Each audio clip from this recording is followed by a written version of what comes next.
100 SpaceX. The first citizen astronaut crew safely splashed down off the coast of Florida on Saturday after a 3-day flight in SpaceX's Resilience spacecraft. It was the first launched into Earth's orbit without a career astronaut on board, in an effort to ramp up space tourism.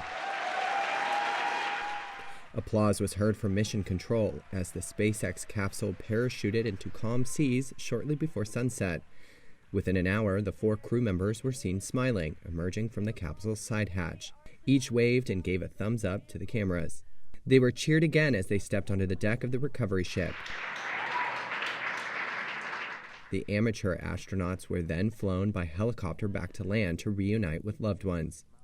On board Resilience was 29-year-old physician assistant and childhood bone cancer survivor Haley Arsenault, who became the youngest person to ever reach Earth's orbit.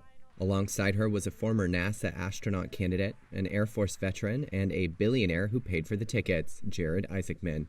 Their successful mission marked the debut flight of SpaceX's new astro-tourism business.